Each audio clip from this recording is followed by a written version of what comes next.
एक छोटे से गांव में रहने वाला लड़का रमेश बड़ा ही सपने में डूबा रहता था। उसका सपना था कि वह बड़ी शहरी जिंदगी जीने का मौका पाएगा। रमेश को विश्वास था कि उसकी मेहनत और लगन से उसका सपना जरूर पूरा होगा। एक दिन रमेश ने अपने दोस्त सुरेश से अपनी सपनों की बातें साझी की। सुरेश ने देखा कि रमेश के होनहार होते हुए भी उसकी जिंदगी में कई चुनौतियां हैं। सुरेश ने रमेश से पूछा, तुम्हारा सपना क्या है?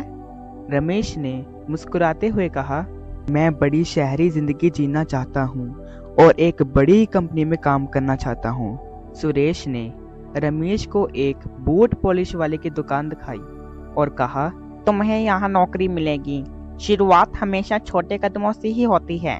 तुम जल्द ही शहरी जीवन जीने का मौका पाओगे, लेकिन जब तक तुम्हें सफलता नहीं मिलती तब तक यहीं पर काम करो। रमेश ने अपनी गरीबी के बावजूद उस दुकान में काम करना शुरू कर दिया।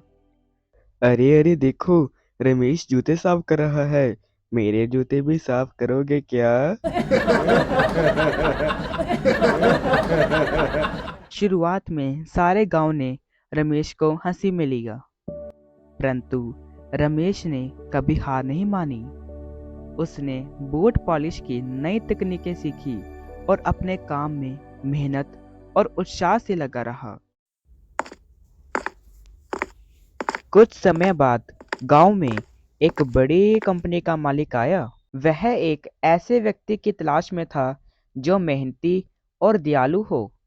तब उसने रमेश की ओर देखा कि वह बहुत ही मेहनत और लगन से अपना काम कर रहा था। वह कंपनी का मालिक रमेश के पास जाता है और उससे पूछता है, तुम्हारा नाम क्या है? मेरा नाम रमेश है।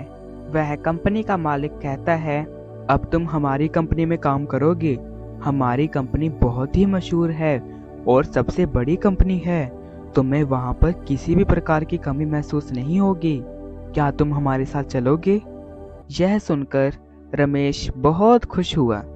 वह अपने दोस्त सुरेश का भी धन्यवाद करता है, क्योंकि अब वो अब तक की सबसे मशहूर और बड़ी कंपनी में काम करने जा रहा है। रमेश सुरेश को कहता है कि वो भी उसके साथ शहर चले। सुरेश भी यह खबर सुनकर बहुत खुश होता है और वह कहता है, मुझे बहुत ज्यादा खुशी हुई कि अब तुम्हारा सपना साकार होने जा रहा है। हर किसी का सपना होता है। तुम्हारा सपना शहरी जीवन जीने का है और वह साकार होने जा रहा है, लेकिन मेरा यह सपना नहीं है। मैं यहीं पर अपना काम करूंगा और अपने परिवार के साथ रहूंगा, पर तुम्हारे पास मिलने शहर जरूर आऊंगा। जरूर जरूर। रमेश ने कभी भी अपनी गरीबी को औरों के सामने शर्मिंदा होने के लिए इस्तेमाल नहीं किया। बस उसने अपने काम पर ध्यान दिया और खूब मेहनत की। इस तरह उसका सपना साकार हो गया। धन्यवाद।